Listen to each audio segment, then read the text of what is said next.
आज मैं आप लोगों के साथ मटर छीलने का नया और तेज़ तरीन तरीका शेयर करूंगी जो आज से पहले आपने कभी नहीं देखा होगा। इसके अलावा इस ग्रेटर को हम और किस किस काम के लिए यूज़ कर सकते हैं, आज की वीडियो में ये सब आप लोग के साथ शेयर करूंगी। बिस्मिल्लाहिर्रहमानिर्रहीम। अस्सलाम वालेकुम, कैसे हैं आप सब लोग? उम्मीद है कि सब लोग ठीक होंगे।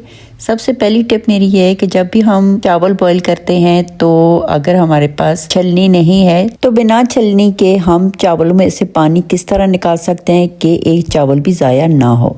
तो इसके लिए आपने ले लेनी है एक टूथपिक या फिर आप माचिस की तीली भी यूज़ कर सकते हैं। ये आपने ढक्कन और देगचे के दरमियान में इस तरह से रखनी है जिस तरह की आपको मैं दिखा रही हूँ।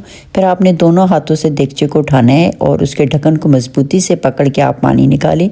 आप देखेंगी कि पानी बहुत आसानी से निकल जाएगा और आपका एक चावल का दाना भी ज़ाया नहीं होगा। तो आप देख रहे हैं कि मैं तो एक हाथ से कर रही हूँ लेकिन फिर भी बहुत ही अच्छी तरह से पानी निकल रहा है। तो इस तरह से आप एक टूथपिक के साथ बहुत ही अच्छी तरह से पानी चावलों का निकाल सकती हैं। आते हैं सेकंड टिप की तरफ कि जब भी हम लहसुन को ग्रेट करते हैं तो हमारा जो लहसुन है वो ग्रेटर के अंदर फंस जाता है। दूसरा ये कि लहसुन की स्मेल भी ग्रेटर में से आती है। जब हम इसके ऊपर चीज़ को ग्रेट करते हैं तो चीज़ में से लहसुन की स्मेल आती है। तो इससे बचने के लिए आपको बहुत ही अच्छा तरीका इसका आप लोग के साथ शेयर कर रही हूँ। इस तरह से आपने शॉपर रखना है, उसके अंदर आपने ग्रेटर को डाल लेना है या फिर आपने ग्रेटर के ऊपर ही इस तरह से शॉपर रख लेना है। और जब आप शॉपर के साथ लहसुन को ग्रेट करेंगे तो आपका जो ग्रेटर है वो भी आपको साफ़ सुथरा मिलेगा, उसमें से कोई स्मेल भी नहीं आएगी। और दूसरा ये कि आपका जो लहसुन है वो ज़ाया भी नहीं होगा। तो ये बहुत ही अच्छा है कि आपने जब भी लहसुन को ग्रेट करना हो तो आपने इस तरह से शॉपर रख के उसके ऊपर इसको ग्रेट करना है। तो चलते हैं नेक्स्ट टिप की तरफ। जब भी हमने टमाटरों का पेस्ट बनाना हो तो इसके लिए हम जूसर जग का इस्तेमाल करते हैं या फिर किसी और मैनुअल मशीन का इस्तेमाल करते हैं। तो आज बिना जूसर जग के, बिना ग्राइंडर के, बिना किसी और मशीन के टमाटरों का पेस्ट आपको बनाना बताऊंगी, वो भी इस ग्रेटर की मदद से। तो इसका सबसे शार्प वाला जो हिस्सा है उसको मैं यूज़ करूँगी। तो टमाटरों का पेस्ट इसके ऊपर बनाने के लिए ज़रूरी नहीं है कि आपके पास टमाटर पके हों। कच्चे पक्के जो टमाटर होते हैं उसका भी बहुत ही अच्छे तरह से पेस्ट बन जाएगा और आप देखेंगी कि इसका जो छिलका है वो भी अलग हो जाएगा और सारा पेस्ट जो है वो बहुत ही अच्छी तरह से इस ग्रेटर में से निकल के भी आएगा, कुछ भी इसके अंदर फंस के नहीं रहेगा। और इस तरह पेस्ट बनाने से अलग से छिलका उतारने का झंझट भी ख़त्म हो जाएगा। अब आते हैं मेन टिप की तरफ।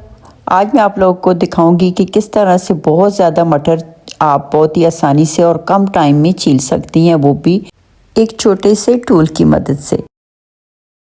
तो इस तरह से मटर छीलने के लिए सबसे ज़रूरी और पहला काम आपने ये करना है कि मटरों के अंदर से वो वाले मटर आपने अलग कर लेने हैं जो कि आपको ऊपर से ख़राब नज़र आ रहे हैं। यानी कि अगर इसके अंदर कोई कीड़ा वगैरह हो तो वो आप पहले ही वो वाला मटर निकाल लें। अब एक देगची के अंदर पानी लें और इसको चूल्हे के ऊपर रख लें और इस देगची के अंदर तमाम मटर जो आपके पास है वो डाल लें। आपने मटरों के मुताबिक ही देगची सिलेक्ट करनी है। मेरे पास मटर इतने ज़्यादा नहीं थे तो मैंने थोड़ी सी छोटी देगची ली है क्योंकि इसके अंदर सारे मटर पूरे आ सकते हैं। तो मटरों को आपने इसके अंदर डाल लेना है और इसके अंदर इतना पानी डालना है कि सारे मटर जो है इसके अंदर डूब जाएँ। जिस तरह के आप देख रहे हैं बस इतना पानी आपने डालना है। मटरों को अच्छी तरह से ऊपर नीचे कर लेना है। अब देगची को ढक के तो आपने थोड़ा टाइम छोड़ना है। एक उबाल इसके अंदर आ जाए तो आपने इसका चूल्हा ऑफ कर देना है। इसको चेक कर लेना है कि ये थोड़े से सॉफ्ट हुए हैं कि नहीं। तो ये देखें ये सॉफ्ट हो चुके हैं। एक हाथ से जब मैंने इसको दबाया तो इसके जो दाने हैं वो निकलना शुरू हो गए थे। अब मैं चूल्हा बंद कर दूंगी और चूल्हा बंद करने के बाद इसको थोड़ा सा ठंडा कर लें क्योंकि बहुत ज़्यादा गर्म हो गए तो हाथ तो बिल्कुल नहीं लगेगा। तो थोड़ा सा ठंडा होने के बाद आपको मैं दिखाती हूँ कि किस तरह से इस टूल के साथ मैंने इतनी जल्दी मटर छील लिए। तो इस तरह से जब मटर को आप हल्का सा उबाल दे देंगी तो इससे ये हाफ कुक हो जाएंगे, इसको पकाना भी आसान हो जाएगा। इस तरह से हाथ से जब हम छीलते हैं तो इस तरह से बहुत ही अच्छी तरह से मटर निकल जाते हैं, लेकिन ये है कि इधर उधर चले जाते हैं। तो हम आसान तरीका जो है इस टूल के साथ, तो इस तरह से हम मटर छीलेंगे। मटर को रखेंगे टूल के नीचे और फिर इस तरह से मटर के छिलके को खींचेंगे तो आप देखिए बहुत ही अच्छी तरह से आप एक टाइम में 3 से 4 मटरों के दाने भी निकाल सकती हैं। तो बहुत ही अच्छा तरीका है। इस तरह से आपके पास अगर ग्रेटर है तो ग्रेटर को इस्तेमाल करें और अपनी ढेर सारी सब्जियां इसके साथ ग्रेट करें, पेस्ट बनाएं और फिर उनको इस तरह से छीलें। इस तरह मटर छीलने से आपके टाइम की बचत तो होगी ही होगी, आपके जो मटर है वो भी हाफ कुक हो जाएंगे और आपका खाना बनाना बहुत ही आसान हो जाएगा। कम टाइम में आपका खाना बन जाएगा, कम टाइम में आपके मटर छिल जाएंगे और अपने बच्चों को आप इस काम पे लगाएं तो वो भी खुशी खुशी कर लेंगे।